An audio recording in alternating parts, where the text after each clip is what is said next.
नमस्कार।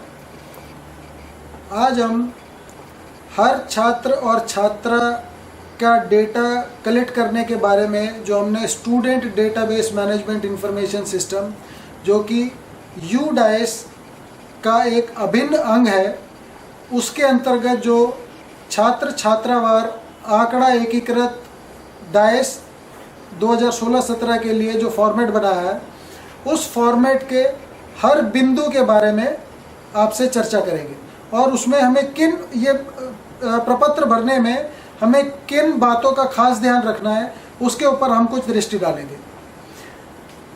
ये फॉर्मेट भरने से पहले मैं आपको ये बता देना ज़रूरी समझता हूँ कि इस फॉर्मेट और इस फॉर्मेट से संबंधित सभी तरह की जानकारियाँ तथा इस फॉर्मेट को जब हम कंप्यूटराइज करेंगे तो उसके लिए जो वेबसाइट है, उस वेबसाइट का नाम है student.udais.in student.udise.in student.in। यदि आपको student.udais.in तथा इस डेटा कैप्चर फॉर्मेट आंकड़ा संग्रह प्रपत्र जो छात्र छात्रावार आंकड़ा संग्रह प्रपत्र है, यदि आपको उसके बारे में कोई इन्फॉर्मेशन देनी हो या कोई उसमें कोई क्वेरीज पूछनी हो, कोई प्रश्न हो आपके, तो आप एक टोल फ्री नंबर पर भी आप हमसे बात कर सकते हैं। वो टोल फ्री नंबर है 1800-116200। ये हमारा टोल फ्री नंबर है 1800-116200। आप इस पर हमें कभी भी कॉल करके प्रपत्र के बारे में या सॉफ्टवेयर के बारे में, UDAIS वेबसाइट के बारे में, student.udais.in वेबसाइट के बारे में कुछ भी जानकारी लेना चाहें वो हम इस पर आपको दे सकते हैं।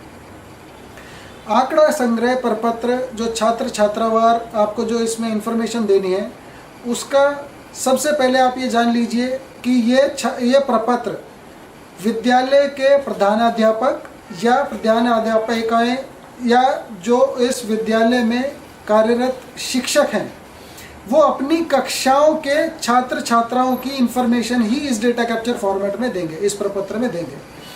और ये इंफॉर्मेशन, जो भी इंफॉर्मेशन आप इन वेरिएबल्स में, जो भी इंफॉर्मेशन आप इस प्रपत्र में बिंदुवार देंगे, वो इंफॉर्मेशन आप अपनी मन मर्जी से ना दे के आपके रिकॉर्ड्स में, जो कि रिकॉर्ड्स आपके student register, admission form and admission register या अटेंडेंस रजिस्टर जो आपकी कक्षा में होता है, उसमें से देखकर ही इसमें लिखें तो उचित होगा।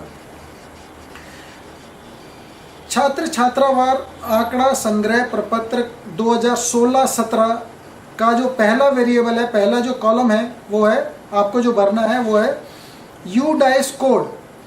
ये UDAIS कोड, जिसको कि स्कूल कोड भी कहा जाता है या विद्यालय का जो कोड होता है, ये 11 अंकों का एक यूनिक UDAIS कोड है। एक कोड दिया गया है जो जितने भी स्कूल UDAIS के अंतर्गत कवर हुए हैं, जिन्होंने भी अभी तक अपने विद्यालय का डेटा, विद्यालय की इंफॉर्मेशन, विद्यालय का आंकड़ा UDAIS unified district information system for education, एकीकृत जिला शिक्षा सूचना प्रणाली के अंतर्गत जिन्होंने भी अभी तक हमें डेटा दिया है, उनको एक हर विद्यालय को यूनिक UDAIS कोड दिया गया है। आप वो 11 अंकों का UDAIS कोड ही यहाँ पर लिखेंगे। उसके बाद जो वेरिएबल है, नेक्स्ट कॉलम जो है, अगला जो वेरिएबल है, अगला बिंदु जो है, वहाँ पर है आपको अपने विद्यालय का पूरा नाम बताना है, विद्यालय का पूरा नाम। और वो विद्यालय का पूरा नाम आप इस प्रपत्र में लिखेंगे। उसके बाद जिस कक्षा के बच्चों की इंफॉर्मेशन की, जिस कक्षा के बच्चों की सूचना आप इस प्रपत्र में भरने वाले हैं, उस कक्षा का नंबर। उदाहरण के लिए अगर आप 7वीं कक्षा के बच्चों की सूचना इस प्रपत्र में भरने वाले हैं, तो क्लास के सामने 7 लिखेंगे, नंबर में जो 7 लिखते हैं वो 7 लिखेंगे। उसके बाद है सेक्शन, संवर्ग। अगर किसी कक्षा में एक से ज़्यादा संवर्ग हैं, मान लीजिए क्लास 7 में, कक्षा 7 में 7वीं अ, 7वीं बी, 7वीं स, इस तरह से अगर A, B, C 3 सेक्शंस हैं, तो कक्षा 7वीं अ के लिए आप लिखेंगे कक्षा में 7 और संवर्ग या सेक्शन में अ या A। तो 7th A के बच्चों की इंफॉर्मेशन आप इस प्रपत्र पे दे रहे हैं। इसी तरह जो भी संवर्ग की इंफॉर्मेशन, जो भी कक्षा और जो भी संवर्ग, तो आप वो क्लास और सेक्शन में उसकी इंफॉर्मेशन लिखेंगे। एकेडमिक ईयर, वार्षिक सत्र, जिस सत्र के डेटा के लिए आप, जिस सत्र के इंफॉर्मेशन आप ये दे रहे हैं वो सत्र 2016-17 है।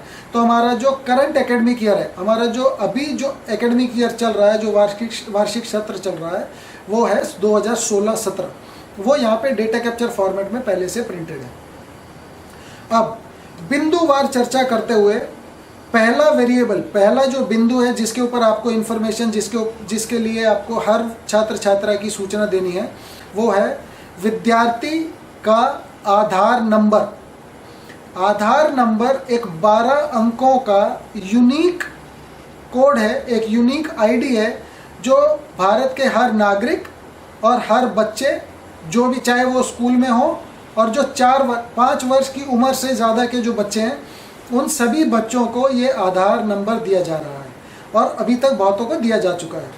तो विद्यालय में जिस बच्चे की आप ये अब इन्फॉर्मेशन इसमें भर रहे हैं, जिस बच्चे की, जिस छात्र छात्रा की सूचना आप इस प्रपत्र में लिखने लगे हैं, उसका 12 अंकों का आधार आपको यहाँ पर लिखना है।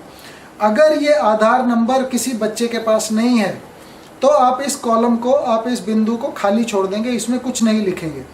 अगर बच्चे के पास आधार है तो आप उस आधार नंबर को आधार कार्ड से मैच करके, तुलना करके, वेरीफाई करके, उससे एक बार चेक करके तभी यहाँ पर आप आधार नंबर लिखेंगे। ये आधार नंबर हो सकता है आपने अपने रजिस्टर में, एडमिशन रजिस्टर में या अपने अटेंडेंस रजिस्टर में छात्र छात्राओं के नाम के सामने भी लिखा हो। अगर नहीं लिखा है तो उसको लिख लेना चाहिए, ताकि आगे हमेशा के लिए काम आएगा। ये 12 अंकों का यूनिक आधार नंबर आपको यहाँ पर लिखना है। दूसरा बिंदु, दूसरा प्रश्न या दूसरा वेरिएबल जो इस डेटा कैप्चर फॉर्मेट में, आंकड़ा संग्रह प्रपत्र में है, वो है छात्र या छात्रा का नाम। आप इस वेरिएबल में, आप इस कॉलम में, आप इस सूचना में छात्र या छात्रा का पूरा नाम वो यहाँ पर लिखेंगे। आप उसका छोटा नाम नहीं लिखेंगे। मान लीजिए अगर आपका नाम, किसी छात्र का नाम नवीन कुमार भाटिया है, तो आप वहाँ पर न बिंदु कु बिंदु भाटिया नहीं लिखेंगे।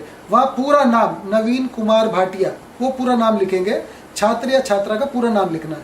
ये नाम आप, अगर उस छात्र या छात्रा के पास आधार नंबर है तो आधार कार्ड पर जो नाम लिखा गया है वही नाम आप यहाँ पर लिखेंगे। अगर छात्र या छात्रा के पास आधार कार्ड नहीं है, आधार नंबर नहीं है, तो आप ये छात्र या छात्रा का नाम आपके एडमिशन रजिस्टर में, स्टूडेंट के, विद्यार्थी के एडमिशन रजिस्टर या एडमिशन फॉर्म में जो नाम लिखा गया है वो नाम यहाँ पर लिखेंगे। इसी तरह अगला जो हमारा बिंदु है, अगला जो वेरिएबल है, वो है पिता का नाम। पिता का नाम जो आधार कार्ड पे लिखा गया है, यदि आधार कार्ड है। यदि आधार कार्ड नहीं है तो एडमिशन फॉर्म या एडमिशन रजिस्टर में जो पिता का नाम लिखा गया है, उस विद्यार्थी के पिता का नाम वो यहाँ पर पूरे अक्षरों में लिखना है, पूरा नाम लिखना है। इसी तरह तीसरे बिंदु में माता का नाम लिखना है। माता का नाम भी आप एडमिशन फॉर्म या एडमिशन रजिस्टर से देखकर ही लिखेंगे और पूरा नाम लिखेंगे। छात्र का नाम या छात्रा का नाम, उनके पिता का नाम, माता का नाम आपको खाली नहीं छोड़ना है। आधार नंबर अगर छात्र छात्रा का नहीं है तो आप खाली छोड़ सकते हैं, लेकिन पिता का नाम, माता का नाम आपको खाली नहीं छोड़ना है। उसके बाद अगला जो हमारा प्रश्न है, प्रश्न नंबर 5, उसमें आपको छात्र या छात्रा के जन्म की तिथि, जो कि आपके एडमिशन रजिस्टर में भी लिखी होगी, और अगर स्टूडेंट के पास, अगर विद्यार्थी के पास आधार कार्ड है, उस आधार कार्ड में भी लिखी होगी। आधार कार्ड पर जो जन्म तिथि लिखी है वही जन्म तिथि आप इस प्रपत्र में लिखेंगे हर स्टूडेंट के सामने। अब जन्म तिथि लिखने का एक तरीका है, जन्म तिथि लिखने का एक फॉर्मेट है। पहले 2 अंकों में आप दिन लिखेंगे, डे, फिर 2 अंकों में महीना, मंथ लिखेंगे, और 4 अंकों में साल लिखेंगे। अगर मान लीजिए किसी छात्र के जन्म की तिथि 22 जनवरी 1982 है, तो आप यहाँ पर जन्म की तिथि कैसे लिखेंगे? 22/01/1982 वो आप इस तरह से, इस फॉर्मेट में आप छात्र या छात्रा के जन्म की तिथि लिखेंगे। ये भी आपको ज़रूर प्रोवाइड करनी है, खाली नहीं छोड़नी है। ये कॉलम आपको जरूर भरना है, ये सूचना आपको जरूर देनी है। अगला जो वेरिएबल है, छठा नंबर वेरिएबल जो है वो है छात्र का जेंडर, छात्र का लिंग। अगर छात्र या छात्रा, अगर विद्यार्थी लड़का है तो उसके लिए आप कोड संख्या 1 लिखेंगे। अगर विद्यार्थी लड़की है तो आप उसके लिए कोड 2 लिखेंगे। यदि छात्र या छात्रा, यदि विद्यार्थी बॉय या गर्ल, लड़का या लड़की नहीं है, तो आप उसके लिए थर्ड जेंडर, अदर्स या ट्रांसजेंडर 3 कोड लिखेंगे उसके लिए। उसके बाद 7वां नंबर वेरिएबल, 7वां प्रश्न जो इस प्रपत्र में है वो है सोशल कैटेगरी, या जिसको कि सामाजिक वर्ग या कास्ट या कोटि भी कहा जाता है। तो आप उसमें जो हमारे पास, हमने इसमें प्रपत्र में जो 4 ऑप्शंस दिए हैं, जनरल मतलब सामान्य जाति, उसके लिए कोड संख्या 1, अनुसूचित जाति सोशल जनरल SC मतलब शेड्यूल्ड कास्ट, उसके लिए अनुसूचित जाति के लिए कोड संख्या 2, अनुसूचित जनजाति उसके लिए कोड संख्या 3, और OBC अन्य पिछड़ा वर्ग उसके लिए कोड संख्या 4 है। यदि छात्र सामान्य कोटि का है, सामान्य वर्ग का है, सोशल कैटेगरी उसकी जनरल है, तो आप उसके लिए कोड 1 लिखेंगे। यदि छात्र अनुसूचित जाति का है तो उसके लिए कोड संख्या 2 लिखेंगे। यदि छात्र या छात्रा अनुसूचित जनजाति का है, शेड्यूल्ड ट्राइब है, तो उसके लिए कोड संख्या 3। यदि छात्र या छात्रा, यदि विद्यार्थी, छात्र या छात्रा ब्रेक कर दो भाई। प्रश्न नंबर 7 पर हम पूछ रहे हैं विद्यार्थी की सोशल कैटेगरी, यानी विद्यार्थी का सामाजिक वर्ग या जिसको कोटि भी कहा जाता है। सामाजिक वर्ग, सोशल कैटेगरी या कोटि में 4 ऑप्शंस दिए गए हैं, 4 ऑप्शंस हैं यहाँ पर। जनरल यानी सामान्य कोटि, सामान्य जाति। 2 जिसमें हम अनुसूचित जाति, शेड्यूल कास्ट। शेड्यूल ट्राइब के लिए कोड 3, शेड्यूल ट्राइब को अनुसूचित जनजाति कहा जाता है। और इसी तरह OBC अन्य पिछड़ा वर्ग, जिसके लिए कोड 4 है। यदि विद्यार्थी सामान्य जाति का है तो उसके लिए कोड संख्या 1 लिखेंगे। यदि विद्यार्थी अनुसूचित जाति का है तो उसके लिए कोड संख्या 2 लिखेंगे। यदि विद्यार्थी अनुसूचित जनजाति का है तो उसके लिए कोड संख्या 3, और यदि विद्यार्थी किसी अन्य पिछड़े वर्ग से है तो कोड संख्या 4 लिखेंगे। इसके बाद प्रश्न नंबर 8 में हम विद्यार्थी के धर्म के बारे में पूछ रहे हैं। विद्यार्थी का धर्म या रिलीजन, अगर विद्यार्थी हिंदू है तो उसके लिए कोड संख्या 0, यदि विद्यार्थी मुस्लिम है तो कोड संख्या 5। इसी तरह विद्यार्थी की जो धर्म की जो वेरिएबल्स हमने दिए गए हैं, धर्म की जो ऑप्शंस हमने दिए हैं, उसमें हिंदू, मुस्लिम, क्रिश्चियन, सिख, ईसाई, पारसी, बुद्धिस्ट, जैन और इन सब के अलावा एक अन्य के लिए कोड संख्या 11 है। प्रश्न नंबर 9 में हम पूछ रहे हैं विद्यार्थी की मातृभाषा, विद्यार्थी की mother tongue of the student, विद्यार्थी की मातृभाषा।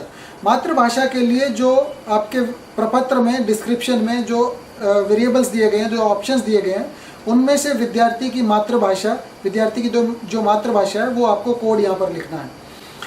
प्रश्न नंबर 10 में, वेरिएबल नंबर 10 में जो प्रपत्र है, उस प्रपत्र में हमने पूछा है विद्यार्थी किस हैबिटेशन या किस गांव, किस टोला, किस मोहल्ले में रहता है। अगर विद्यार्थी किसी रूरल एरिया में रहता है, ग्रामीण क्षेत्र में रहता है, तो उस गांव के टोले का नाम, मोहल्ले का नाम या उस गांव के हैबिटेशन का नाम। अगर विद्यार्थी किसी अर्बन एरिया में रहता है तो कॉलोनी का नाम, लोकेलिटी का नाम। विद्यार्थी जिस कॉलोनी या गांव या टोले या मोहल्ले में रहता है, गांव के मोहल्ले में रहता है, उस एरिया का नाम लिखना है। यहाँ पर आप उसे पूरे शब्दों में लिखेंगे। 11वां जो प्रश्न है, 11वां जो अंक है हमारे प्रपत्र में, छात्र छात्रावार जो प्रपत्र आप भर रहे हैं, उसमें 11वां प्रश्न है विद्यार्थी की डेट ऑफ एडमिशन, किस तिथि को उसने इस विद्यालय में, जिस विद्यालय में अभी आप ये फॉर्म भर रहे हैं, जिस विद्यालय में छात्र या छात्राएं जो पढ़ रहे हैं, वो छात्र या छात्रा ने विद्यालय में एडमिशन किस डेट को लिया था, जिस तिथि को एडमिशन लिया था, विद्यालय में नामांकन उस छात्र या छात्रा का किस तिथि को हुआ था, वो तिथि आपको यहाँ लिखनी है। ये तिथि आपको अपने विद्यालय के एडमिशन रजिस्टर, उस स्टूडेंट के जो एडमिशन रजिस्टर या एडमिशन फॉर्म से मिल जाएगी। आप वहाँ से देखकर ही इसको लिखें। और विद्यालय में नामांकन की उस छात्र या छात्रा के नामांकन की तिथि लिखने का फॉर्मेट, लिखने का तरीका वही है। पहले आप 2 अंकों की डेट लिखेंगे, फिर 2 अंकों का महीना और फिर 4 अंकों में उसका साल। 12वें नंबर प्रश्न पर हम पूछ रहे हैं एडमिशन नंबर, नामांकन का नंबर। विद्यालय में नामांकन संख्या, जो एक छात्र या छात्रा को जब वो नामांकित होता है तो छात्र या छात्रा को जो नामांकन संख्या दी जाती है वो एडमिशन नंबर, वो भी आपको एडमिशन फॉर्म या एडमिशन रजिस्टर से ही मिलेगा। वो आपको यहाँ पर लिखनी है। ये बिंदु भी आप खाली नहीं छोड़ सकते हैं, ये आपको, ये वाली सारी सूचना आपको भरनी ही भरनी है हर छात्र या छात्रा के लिए। उसके बाद 13वें नंबर पर 13वें प्रश्न में हम पूछ रहे हैं क्या छात्र या छात्रा, क्या विद्यार्थी गरीबी रेखा के नीचे के वर्ग से है। अर्थात क्या छात्र या छात्रा का पिता या उसकी माता गरीबी रेखा के नीचे जो वर्ग होता है, बिलो पॉवर्टी लाइन, BPL वर्ग, क्या उस वर्ग से हैं। यदि छात्र या छात्रा, यदि विद्यार्थी के माता पिता गरीबी रेखा के वर्ग के नीचे हैं तो आप यहाँ पर कोड संख्या 1 यस, हाँ के लिए 1 लिखेंगे और ना के लिए 2 लिखेंगे। 14वें नंबर में हम पूछ रहे हैं क्या ये जो विद्यार्थी है, ये विद्यार्थी अभिवंचित वर्ग समूह से है। अभिवंचित वर्ग क्या होता है? अभिवंचित वर्ग सोशली डिप्राइव्ड या डिसएडवांटेज ग्रुप को कहा जाता है। ये राष्ट्रीय स्तर पर, राष्ट्रीय लेवल से या नेशनल लेवल से ये वर्ग नहीं क्रिएट किए जाते हैं, नहीं बनाए जाते हैं। हर स्टेट, हर राज्य अपने राज्य में अभिवंचित ग्रुप की डिक्लेरेशन करता है और ये डिक्लेरेशन वो गजट के थ्रू, गजट के माध्यम से अपने राज्य में अभिवंचित ग्रुप बनाते हैं। जैसे सोशली डिप्राइव्ड ग्रुप होते हैं, जैसे अनुसूचित जाति के कुछ ग्रुप होते हैं या अनुसूचित जनजाति के कुछ ग्रुप्स होते हैं, वर्ग होते हैं। तो यदि छात्र या छात्रा, यदि विद्यार्थी के माता पिता, यदि विद्यार्थी के परिवारजन, यदि विद्यार्थी का परिवार अभिवंचित ग्रुप, अभिवंचित वर्ग समूह से है तो आप यहाँ पर कोड संख्या 1 हाँ के लिए लिखेंगे, अन्यथा कोड संख्या 2 नहीं के लिए लिखेंगे। प्रश्न नंबर 15 बहुत ही महत्वपूर्ण प्रश्न है और ये महत्वपूर्ण जो प्रश्न है, ये प्रश्न केवल प्राइवेट स्कूलों के लिए, केवल जो गैर सरकारी स्कूल होते हैं, सिर्फ उन्हीं स्कूलों के लिए एप्लीकेबल है, उन्हीं स्कूलों के लिए मान्यता है। जो गैर मान्यता प्राप्त स्कूल्स होते हैं उनके लिए नहीं, सरकारी स्कूलों के लिए यह प्रश्न नहीं है। 15 नंबर प्रश्न है getting free education as per RTE act, मतलब क्या बच्चे को बाल शिक्षा अधिकार के अंतर्गत मुफ्त में शिक्षा प्रदान की जा रही है। क्या इस बच्चे को, जिस छात्र छात्रा की सूचना आप यहाँ दे रहे हैं, क्या इस छात्र या छात्रा को बिना पैसा लिए, मतलब निःशुल्क शिक्षा प्रदान की जा रही है। और निःशुल्क शिक्षा प्रदान करने के लिए बाल शिक्षा अधिकार अधिनियम जो है, उस अधिनियम के तहत क्या छात्र या छात्रा को निःशुल्क शिक्षा प्रदान की जा रही है। यदि हाँ तो उसके लिए कोड संख्या 1, यदि नहीं तो उसके लिए कोड संख्या 2 लिखेंगे। प्रश्न नंबर 16 में हम पूछ रहे हैं विद्यार्थी इस सत्र में कौन सी कक्षा में पढ़ रहा है। यदि विद्यार्थी पहली कक्षा का छात्र है तो आप कोड संख्या 1 लिखेंगे। यदि विद्यार्थी कक्षा 7वीं का छात्र है तो आप कोड संख्या 7 लिखेंगे। यदि विद्यार्थी 11वीं कक्षा का छात्र है तो आप कोड संख्या 11 लिखेंगे। यदि विद्यार्थी पूर्व प्राथमिक, प्री प्राइमरी, जो पहली से कम होता है, यदि विद्यार्थी पूर्व प्राथमिक कक्षा का छात्र है तो आप कोड संख्या 0 लिखेंगे, 0 लिखेंगे। कोड संख्या प्रश्न संख्या 17 में हम पूछ रहे हैं विद्यार्थी ने पिछले साल कौन सी कक्षा पढ़ी है। मतलब विद्यार्थी पिछले वर्ष, पिछले शैक्षणिक सत्र में विद्यार्थी कौन सी कक्षा में था। यदि विद्यार्थी इस साल 3री कक्षा में है और पिछले साल अगर वो 2री कक्षा में था तो आप प्रश्न नंबर 17 में आप 2 लिखेंगे, कोड संख्या 2 लिखेंगे। यदि विद्यार्थी इस साल पहली कक्षा में है और उसने पिछले साल, पिछले पूर्व शैक्षणिक सत्र में किसी भी कक्षा में पढ़ाई नहीं की है, मतलब पूर्व प्राथमिक उसने अगर नहीं की है तो आप कोड संख्या वहाँ पे 0 लिखे 99 लिखेंगे। अगर पूर्व प्राथमिक में पढ़ी है, पूर्व प्राथमिक उसने किया है, तो 17 नंबर प्रश्न में आप कोड संख्या 0 लिखेंगे। और 18 नंबर में यदि 16 नंबर में आप लिखते हैं, 16 नंबर प्रश्न में आप लिखते हैं कि विद्यार्थी कक्षा 1 का छात्र है इस साल, इस शैक्षणिक सत्र में अगर विद्यार्थी कक्षा 1 का छात्र या छात्रा है, तो 18 नंबर प्रश्न में आप बताएंगे कि उसने पूर्व प्राथमिक, और अगर आप पहली कक्षा आप 16 नंबर में बताते हैं कि विद्यार्थी पहली कक्षा का छात्र है। 17 नंबर में आप बताते हैं कि विद्यार्थी ने पिछले वर्ष पूर्व प्राथमिक का छात्र था, छात्र या छात्रा थी। तो 18 नंबर में आप बताएंगे कि उसने पूर्व प्राथमिक इसी विद्यालय से की है या किसी दूसरे विद्यालय से की है, या वो आंगनवाड़ी का छात्र था, छात्र या छात्रा थी, या किसी भी संस्था से, किसी भी स्कूल से, किसी भी विद्यालय से, किसी भी शैक्षणिक संस्थान से ना उसने पूर्व प्राथमिक नहीं की है, तो आप कोड संख्या 4 लिखेंगे। प्रश्न नंबर 19 में आप बताएंगे कि बच्चा विद्यार्थी पिछले वर्ष कितने दिन, पूरे वर्ष में, गत शैक्षणिक वर्ष में पिछले वर्ष में कितने दिन उसने विद्यालय में उपस्थित रहा है, वो छात्र या छात्रा। इसका मतलब है कि उसकी अटेंडेंस, नंबर ऑफ डेज, उस बच्चे ने पिछले वर्ष कितने दिन विद्यालय में वो बच्चा उपस्थित रहा है।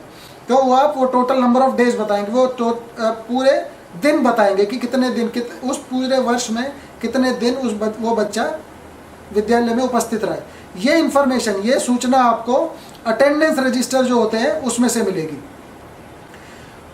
20 नंबर प्रश्न में हम मीडियम ऑफ इंस्ट्रक्शन, पढ़ाई का माध्यम, बच्चा किस माध्यम में पढ़ाई करता है। हिंदी माध्यम में अगर बच्चा पढ़ाई करता है तो उसके लिए कोड संख्या 4 है।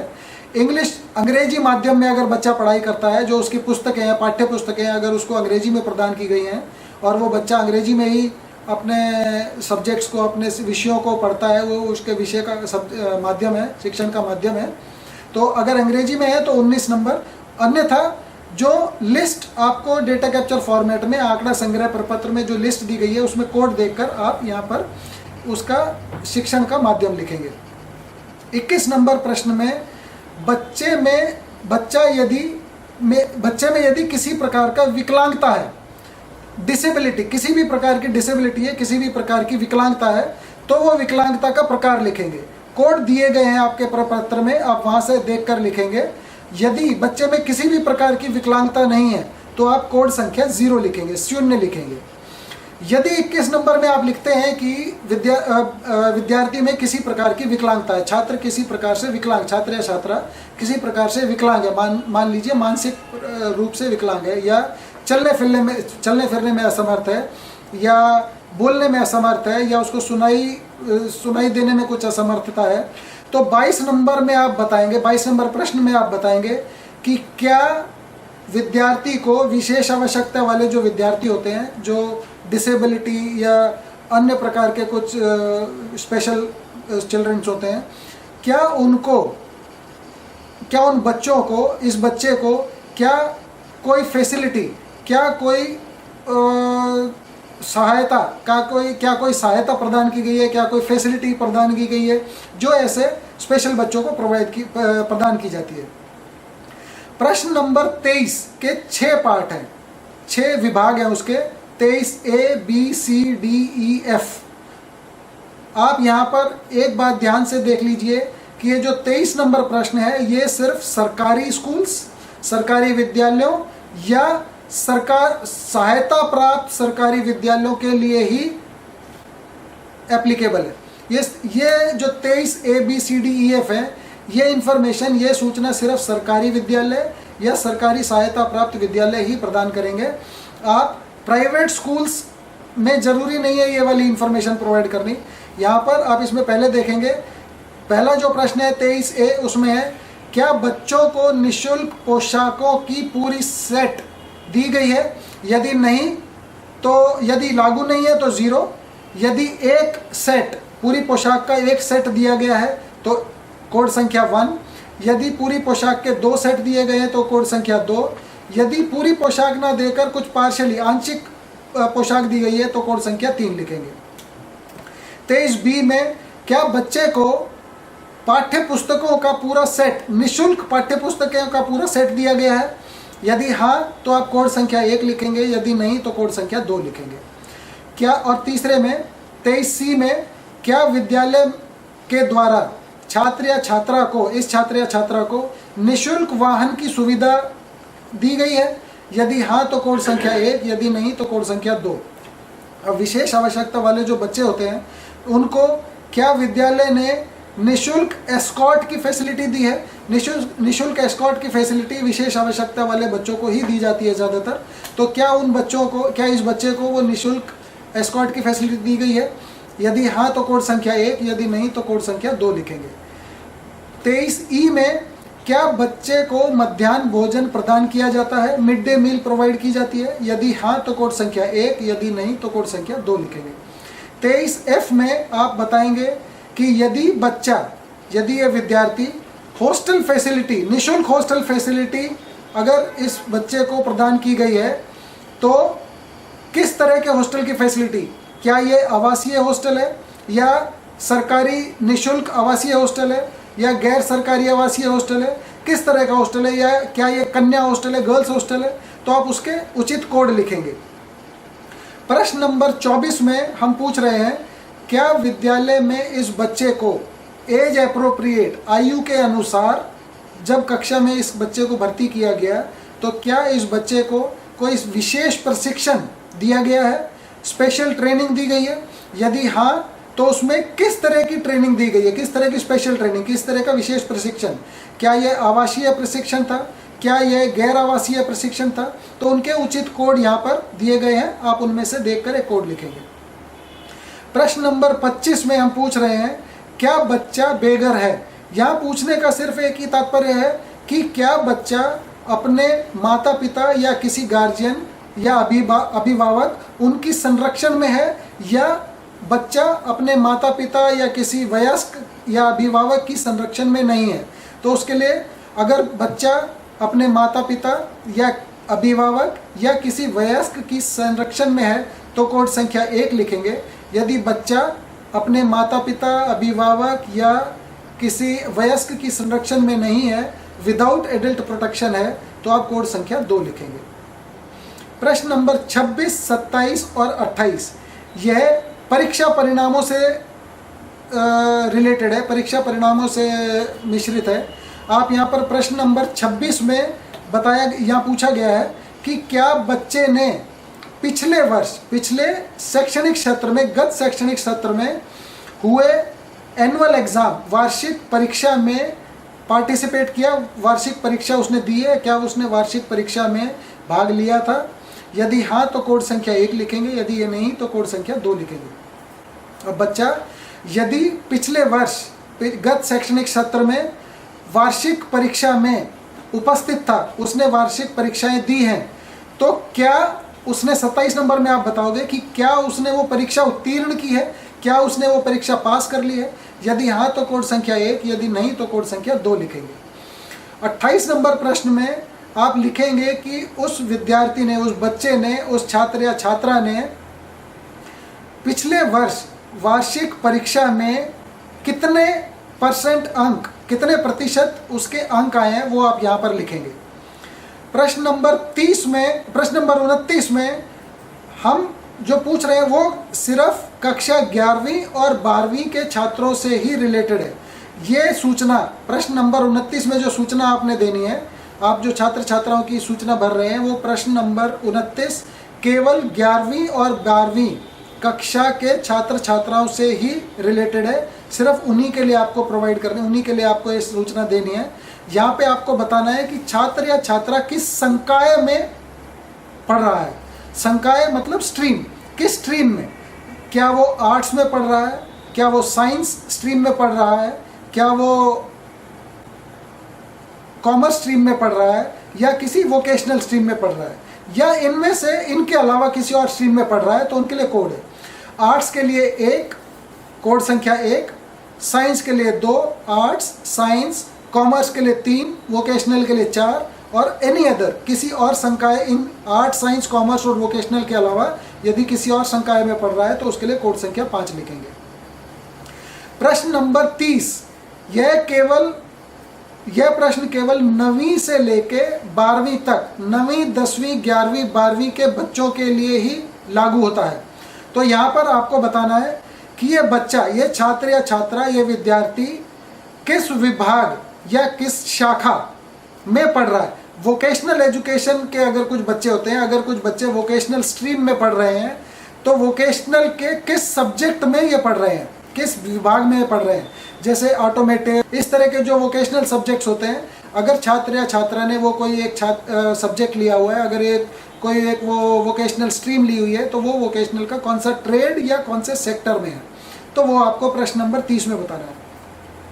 प्रश्न नंबर 31 के भी 3 भाग हैं, अ ब स, ए बी सी, जिसमें कि हम आपसे पूछ रहे हैं, जो इसमें कि आपको जो इन्फॉर्मेशन लिखनी है, जो आपको सूचना देनी है। ये प्रश्न भी केवल सरकारी स्कूल्स, सरकारी मान्यता प्राप्त स्कूल, सरकारी स्कूल तथा सरकारी सहायता प्राप्त school, government schools and government aided schools के लिए ही लागू है। तो वहाँ पर आप पहले बताएंगे, पहले 31 अ में बताएंगे कि क्या बच्चे को आयरन और फॉलिक टैबलेट्स दी गई हैं, यदि हाँ तो कोड संख्या 1, यदि नहीं तो कोड संख्या 2 आप लिखेंगे। 31 ब में आप बताएंगे कि क्या बच्चे को डीवॉर्मिंग टैबलेट होता है पेट के कीड़े जो मारने के लिए जो गोलियां होती हैं, पेट के कीड़े निकालने के लिए, उनको दूर करने के लिए जो गोलियां होती हैं, तो क्या ये डीवॉर्मिंग टैबलेट बच्चे को दी गई है, यदि हाँ तो कोड संख्या 1, यदि नहीं तो कोड संख्या 2 लिखेंगे।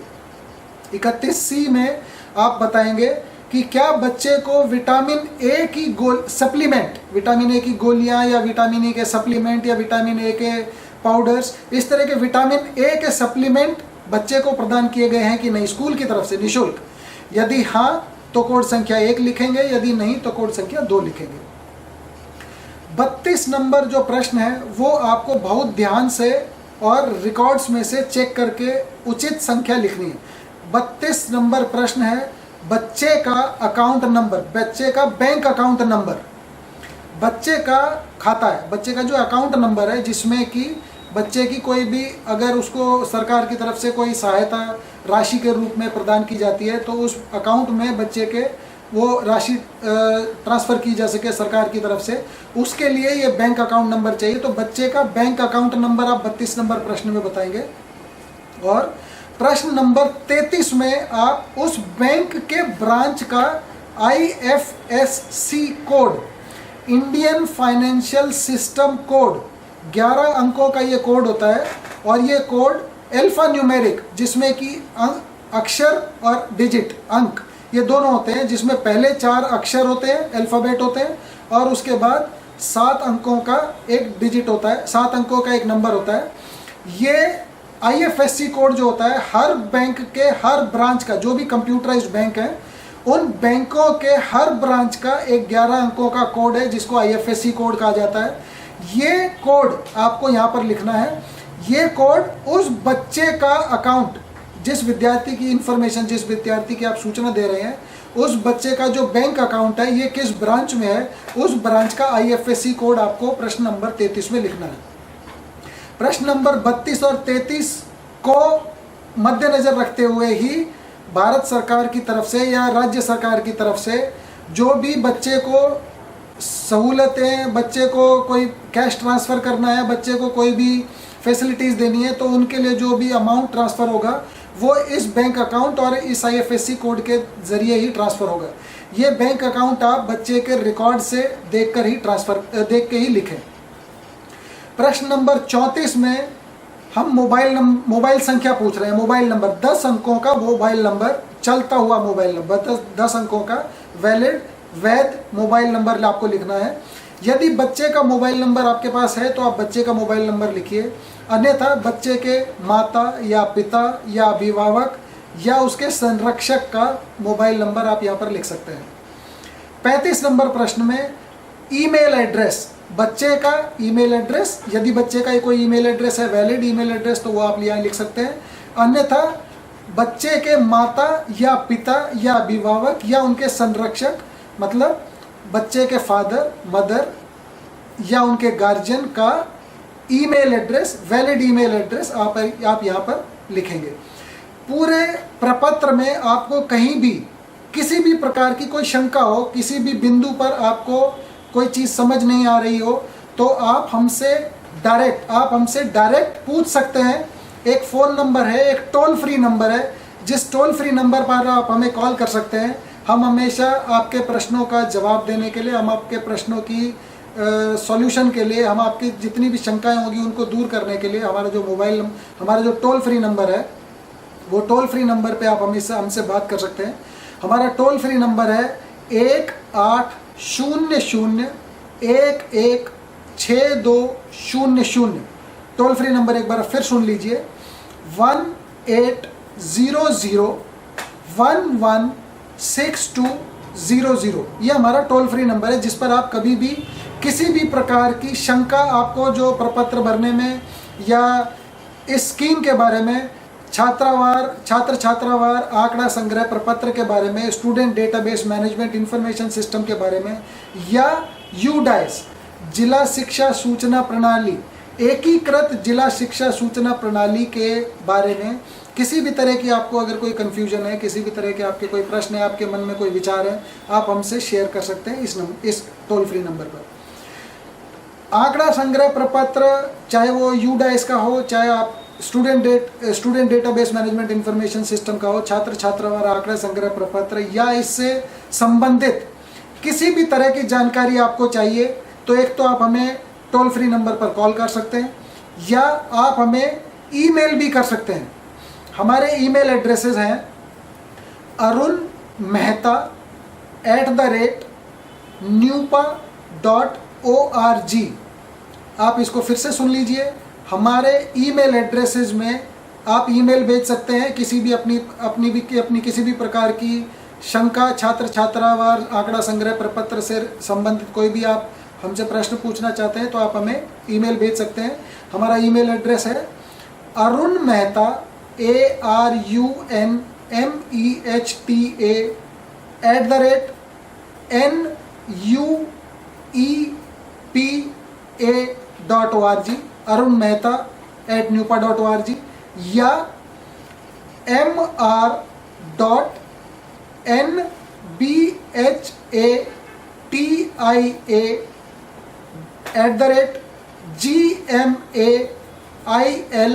mr.nbhatia@gmail.com, मतलब mr.nbhatia@gmail.com, mr.nbhatia@gmail.com। इस पर भी आप ईमेल भेज सकते हैं, या आप हमारे टोल फ्री नंबर पर कॉल कर सकते हैं। पूरी स्कीम, पूरे आंकड़ा संग्रह प्रपत्र, या इसको किस तरह से कंप्यूटराइज किया जाएगा, इससे संबंधित जितने भी आपकी कोई शंकाएं हैं, उनके लिए आप हमारी वेबसाइट पर भी जाकर ये सूचना देख सकते हैं। हमारी वेबसाइट का एड्रेस है student.udais.in। हमारी वेबसाइट एड्रेस आप फिर से सुन लीजिए, student.udise.in, student.udais.in। छात्र छात्रावार आंकड़ा संग्रह प्रपत्र या इससे संबंधित कोई भी जानकारी आप हमारी इस वेबसाइट से ले सकते हैं। हमारे ईमेल पे आप भेज सकते हैं जो भी आपको इससे संबंधित अगर कोई प्रश्न है, या आप हमारे टोल फ्री नंबर पे हमसे डायरेक्ट बात कर सकते हैं। धन्यवाद।